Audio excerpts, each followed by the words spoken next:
kita senter ke sebelah kanan nggak ada, sebelah kiri nggak ada. Waktu kita balik badan, itu yang bikin saya shock pertama kalinya. Jadi itu penampakannya apa? Itu Pocong. Tetap. Itu di depan mata. Bukan di depan mata, di depan muka. Pek. Jarak berapa? Ya kurang lebih ya satu jalan 50 meter dari kejadian ditemuin pocong ini.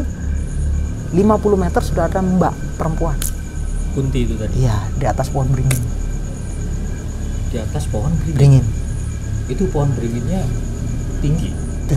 Beda. Dan ini yang paling ditakutin sama orang Bali. Yang paling ditakutin sama orang Bali. Apa itu? Kase kayak apa ya? Kayak karpet gitu loh. Tapi ada kain kayak kain pembungkus pocong gitu.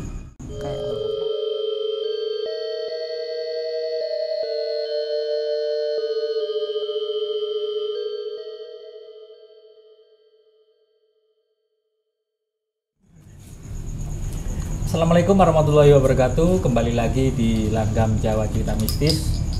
Di sini kita akan menceritakan pengalaman mistis dari rekan kita yang jauh-jauh dari Bali.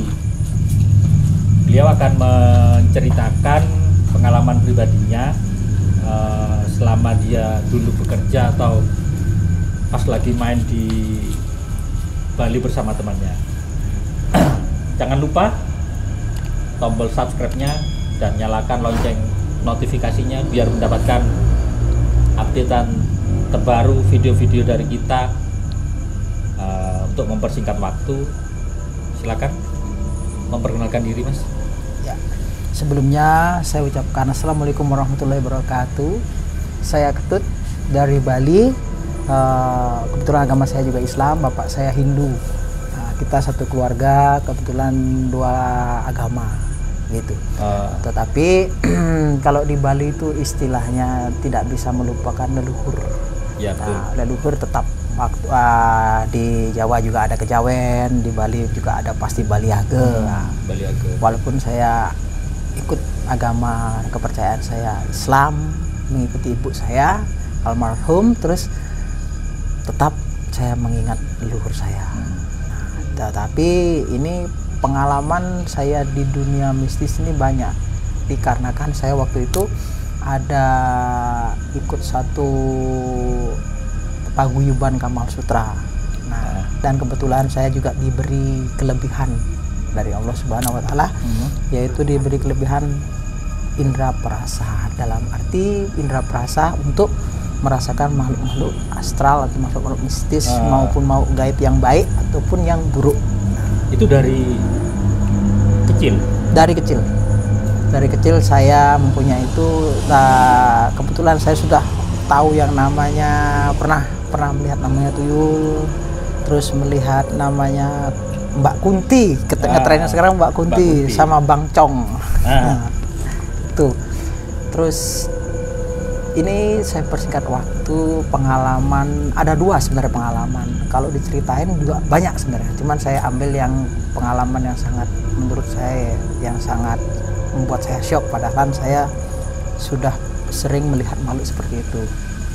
Yang pertama itu pengalaman bekerja. Pas waktu bekerja. Itu kejadiannya di tahun berapa?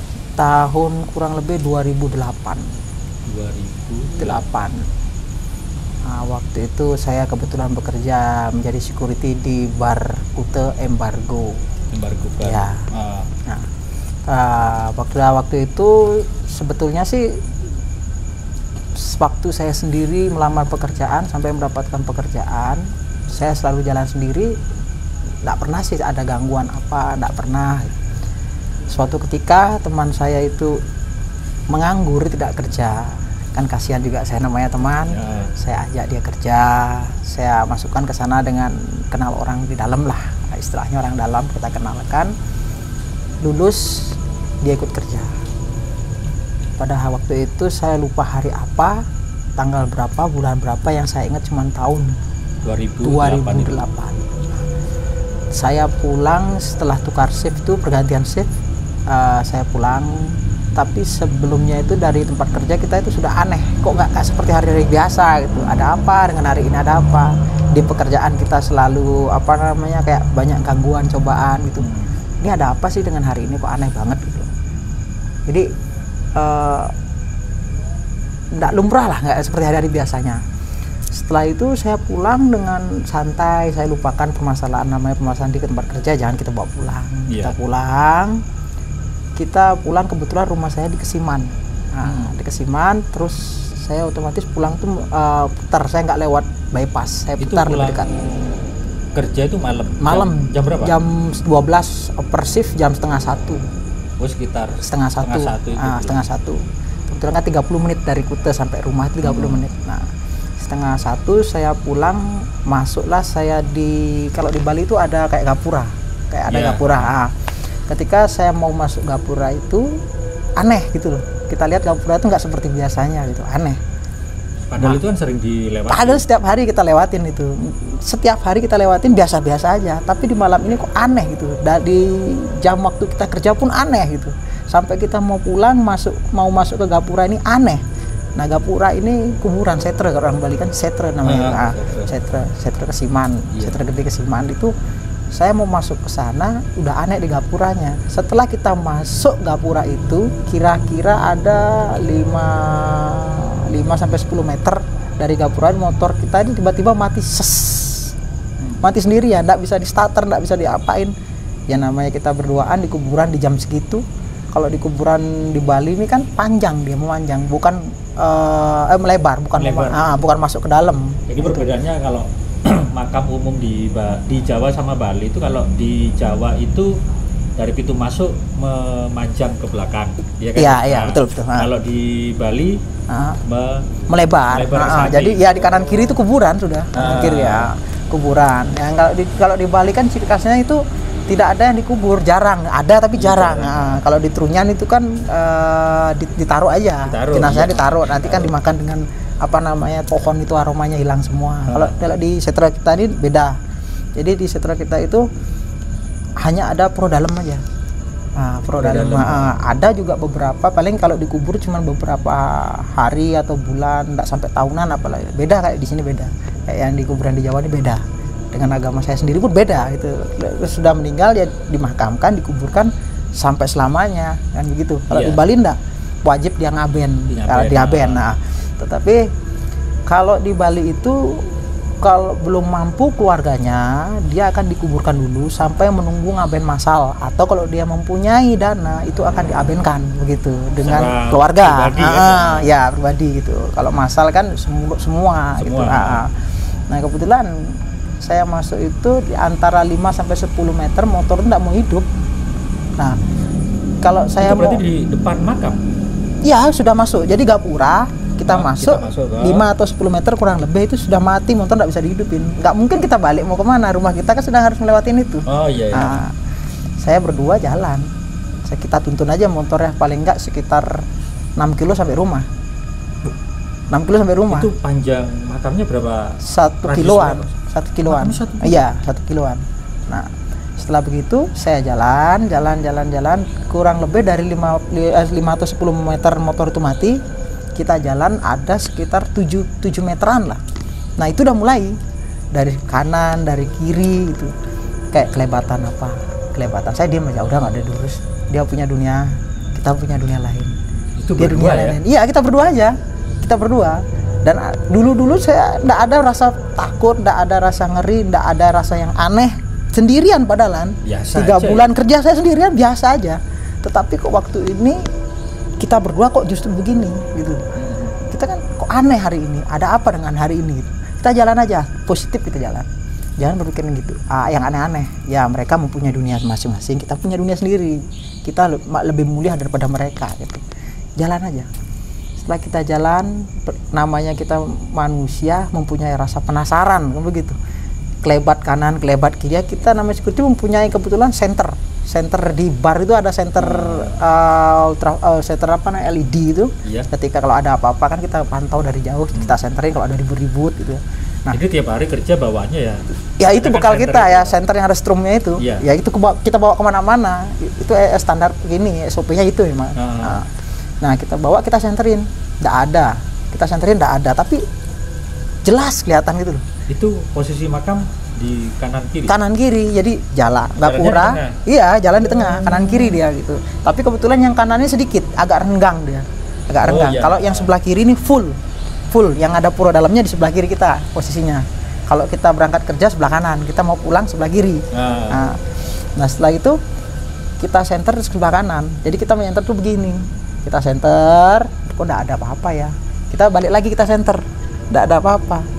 Di jarak kurang lebih itu kalau masuk mau ke pura dalam itu ya sekitar dari mati motor kan 10 meter kurang lebih ya. Nah mulai aneh itu 7 meter dari itu. 7 kira-kira lah itu sekitar 100 meter dari jarak kita baru mati motor tadi. Kita dorong dan kita senter ke sebelah kanan nggak ada, sebelah kiri nggak ada. Waktu kita balik badan itu yang bikin saya shock pertama kalinya. Jadi itu penampakannya apa? Itu pocong. Tetap. Itu di depan mata? Bukan di depan mata, di depan muka. Jarak berapa?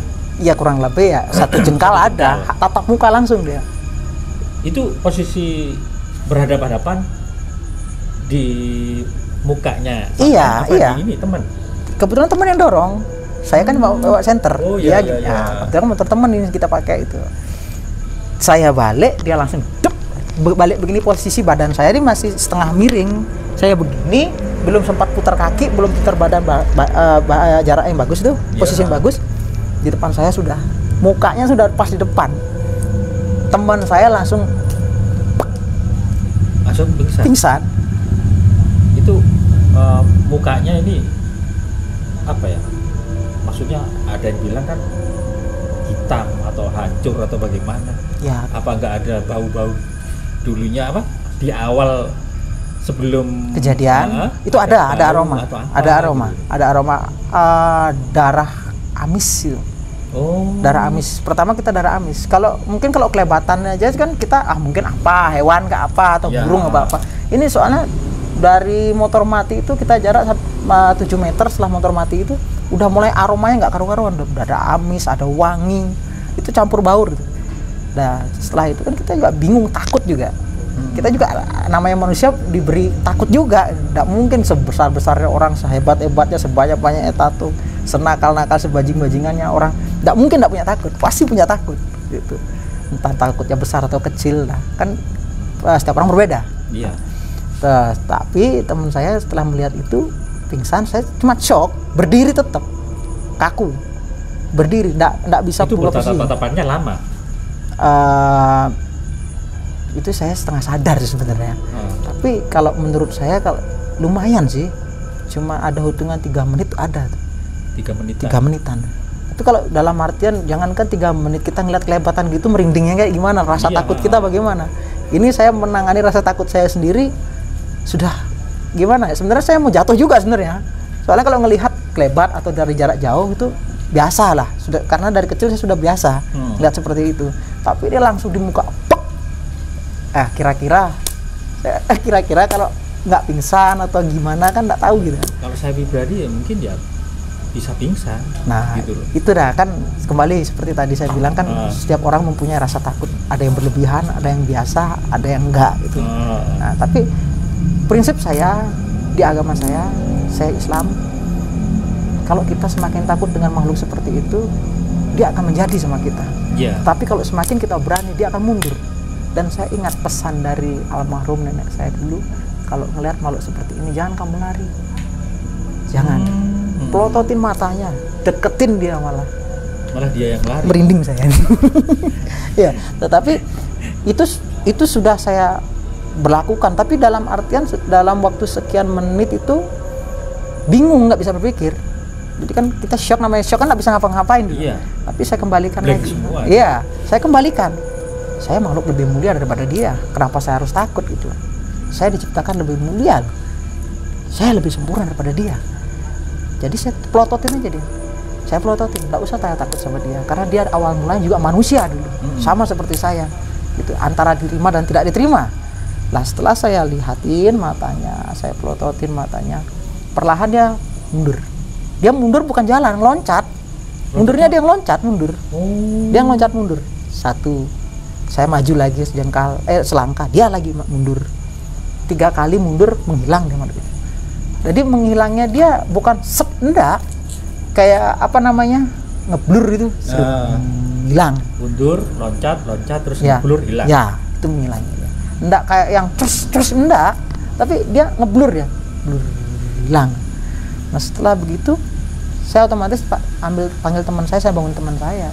Saya bangun enggak tahu ya, namanya dunia security, terus kita ke dunia ke bar-baran, ke tempat minum begitu ya, pasti kita kena alkohol sedikit-sedikit. Nah, saya tampar aja dia baru bangun. Saya bangunin pelan-pelan enggak mau, saya gini enggak mau. Saya tampar aja sudah. Bangun teman saya. 3 kali tamparan bangun dia.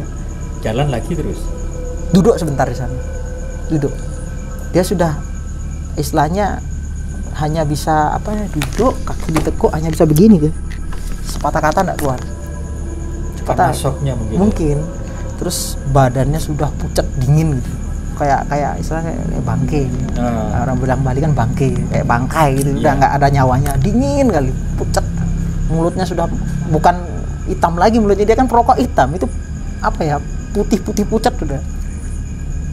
Saya dorong motor, saya suruh dia jalan deketin saya di samping saya. Itu masih tetap nggak nyala motornya? Nggak mau nyala motor ini. Saya coba nggak mau nyala. Nah, saya dorong lagi,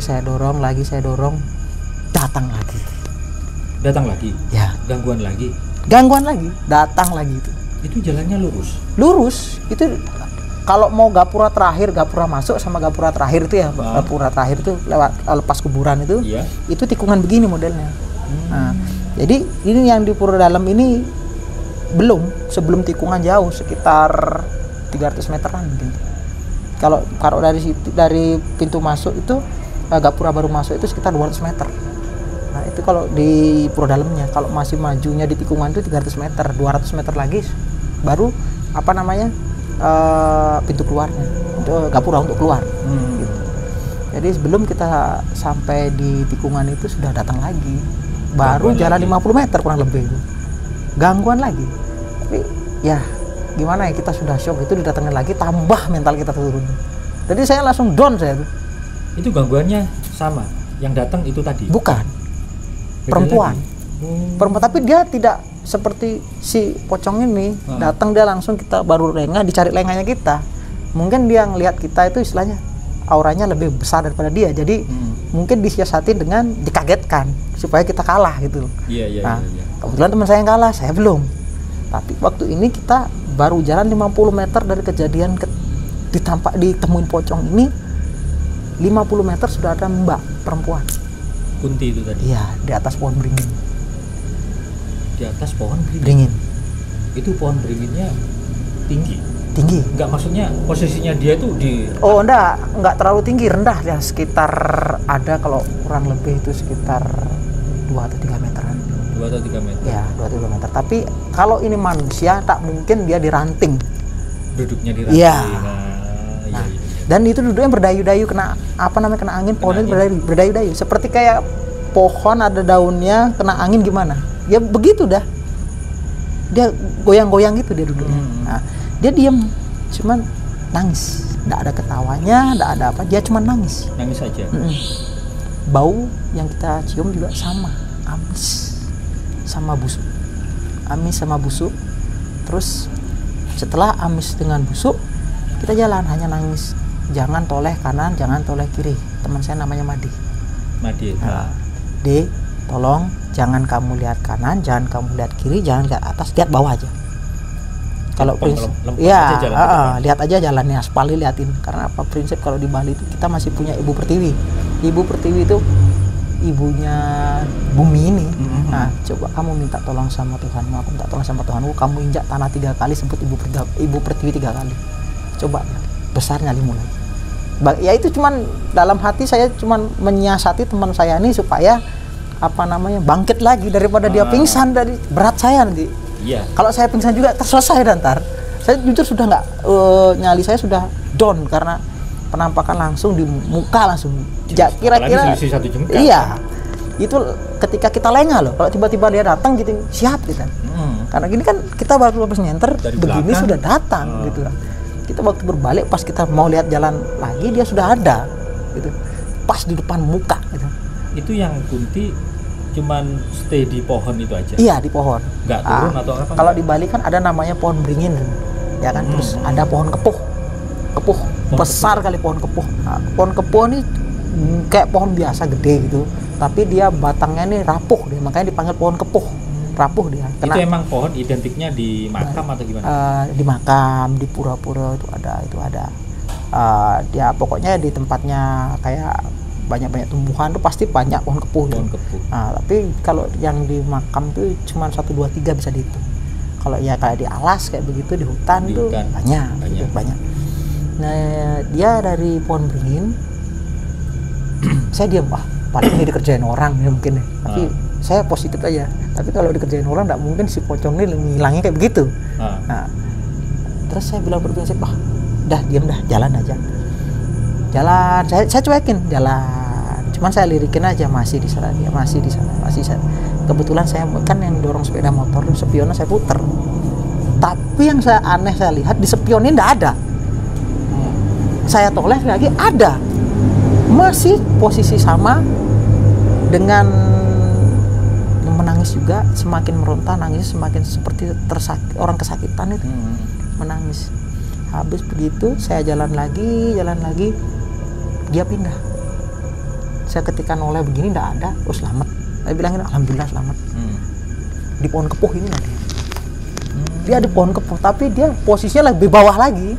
Agak turun. Bro. Iya, agak turun. Saya diem. Saya motornya saya dongkrak, saya standar motornya. Saya diam, saya duduk di atas motor. Teman saya duduk di atas motor juga, saya diam. Saya liatin aja terus. Saya bukannya nantang, bukannya sombong, bukannya apa-apa, bukan takabur, bukan apa, karena saya tidak pernah mengganggu kalian. Kenapa kalian mengganggu saya? Salah saya di mana? Saya besarkan nyali saya lagi, saya tunjuk. Saya tidak pernah mengganggu Anda jangan ganggu saya. Saya capek baru pulang kerja. Jangan ganggu saya. Pergi kamu. Saya tidak pernah bikin masalah dengan malu-malu seperti ini. Andai kata saya bisa melihat, saya tidak mau tahu. Kalian mau ngapain terserah. Tapi jangan ganggu saya. Tolong jangan ganggu saya. Ya saya baca istilahnya kayak syahadat. Terus saya bisa baca semampu saya, sebisa-bisa saya. Saya baca semua. Walaupun dia kena alkohol posisi. Ternyata penting kan niat kita gitu. Walaupun keadaan kita apapun kotor atau bersih, yang penting kan niat kita minta pertolongan sama yang di atas. Nah, dengan beberapa waktu dia tidak lama menghilang. Sama prosesnya ngeblur. Turun. Nggak ngelebrur, turun deh. Justru dari atas turun deh. Turun ya, bukan kayak orang lain, turun biasa begitu. Nah, kurang lebih 1 telapak tangan ini dia tidak menyentuh tanah. Dia ngelingkari ke pohon itu, pohon kepuh itu, hilang. Saya senterin di balik pohon itu. Di balik pohon itu menghilang. Setelah dia menghilang, saya jalan lagi. Nuntut motor. Masih motor itu sudah saya starter. Anehnya kan biasa motor di starter tuh Matic tuh Mio itu di starter kan tret itu kan begitu. Nggak ada respon sama sekali. Kayak nggak ada strumnya. Iya, kita hidupin pakai starter kaki juga nggak mau. Jadi nggak ada kelistrikan, nggak ada. Jadi saya jalan aja sudah, lempeng aja saya jalan. Saya prinsip sama ini. Jadi jangan lihat ke atas, ke kanan, ke kiri, lurus saja, lihat bawah. Tidak ada orang lewat sama sekali? Tidak ada. Biasanya sih ada. Lampu penerangan? Redup, minim misalnya. Kalau makanya kalau lewat di sana kan pada tahun itu harus kita pakai lampu gitu. Nah, harus pakai itu, kalau nggak gitu penerangannya kurang. Soalnya aspalnya juga nggak terlalu bagus gitu. Takutnya kita kan jatuh bagaimana, redup.